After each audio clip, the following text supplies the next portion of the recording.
So I'm here at the house that I bought waiting for carpet people, so I figured it'd be a cool time to whip out my phone and do part of a video just to help you guys a little bit more with the Poisonwood Bible. This time I wanted to talk to you a little bit about the opening with Leah Price, the first daughter that we're introduced to. So number one, we gotta ask the question, why, in your opinion, do you think Kingsolver starts off this book, yes, with the mother, but the first perspective and point of view that we get is Leah? So keep that in the back of your mind throughout the book. Maybe there's an answer to it, maybe not, but try to formulate a response to that. Number two, Leah is finally noticing spaces. Now, let me tell you what that means. Spaces can refer to your environment, where you grow up, who you grow up with, how you are influenced based on where you grow up. So what school do you go to? And because of that, what kind of education do you get? And it goes all the way back to your parents as well. Spaces are important. Spaces help define and shape who we are. And I think Leah is finally starting to realize that, but it's a bit of a culture shock, to use a cliche. And that's because she starts off her section in a very humorous type of way. Whether or not she's intending it to be sarcastic is up for interpretation, but she says, yes, they're from Georgia, but now they're going to the jungle with Betty Crocker cake mixes. So think of the juxtaposition there of bringing in cake mixes to the jungle. Doesn't quite mix well together.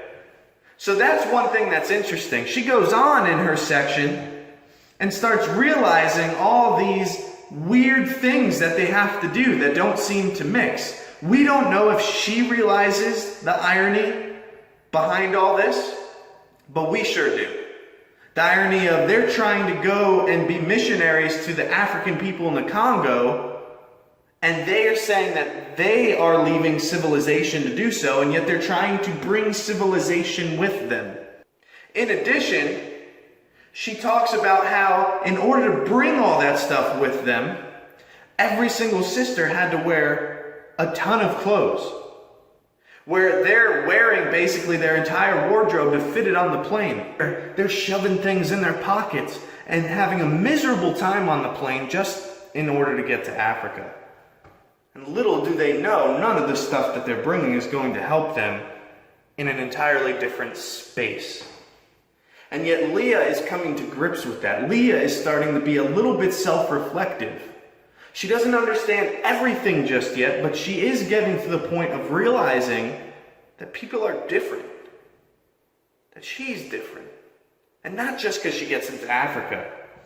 Ironically enough, she doesn't come to grips with that. She doesn't even see this as being part of her narrative until she gets to Africa. And it's not because the Africans show her this. And it's not because she sees anything that's different with the Africans, but it's really because of another white woman. Mrs. Underdown pulls her aside and tells her how funny her accent is because she speaks with a southern drawl. And Leah admits that that made her feel embarrassed because she never thought of herself as having an accent before. Think of that. Many of you probably don't think of yourself as having an accent unless you sound different from other people because you're from somewhere else or your parents were and it was kind of passed down to you and you took that in from your space, from your environment. And then you realize that you sound different because you are different. But when you grow up in the same space with the same people, you typically will look pretty similar in terms of your clothing. You'll sound pretty similar. You'll have similar interests. You'll know similar things of your culture, of what's on Netflix, what's on Hulu, what music's coming out, what's happening with celebrities. You'll know all of that, and you'll have this common ground. It's because your space is kind of like a puzzle. And all the things that make it up, including yourself, are a part of that puzzle piece. It goes together. But what happens when you take one of the puzzle pieces and transport it to another puzzle? Is it going to fit? No, not unless you completely change it. Not unless you completely mold it in a certain way. You got to change the way it looks. You got to change the way it feels. You got to change the way it's shaped. And so Leah is bringing up an important part of this book, and that is, how do we navigate spaces? How is the Price family going to go from being a Baptist, Southern, Georgian, American white family, fitting in with their space and their puzzle, to now trying to take their same beliefs and their same culture and their same cake mixes to the jungle in the Congo?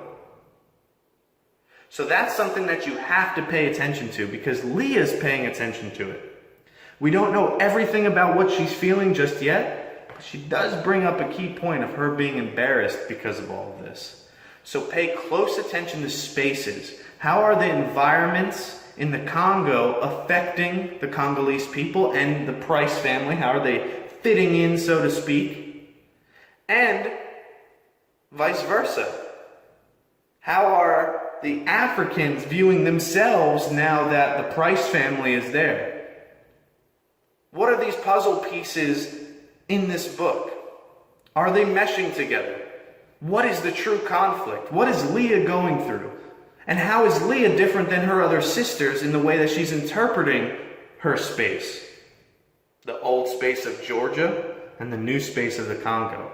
So pay attention to physical spaces and ask yourself, how does it influence the narrative? How does it influence the characters? How does it connect to different themes of the book? Really think about that, and when you do, you're going to come up with many different options, many different answers, and it's going to help you interpret the rest of the book.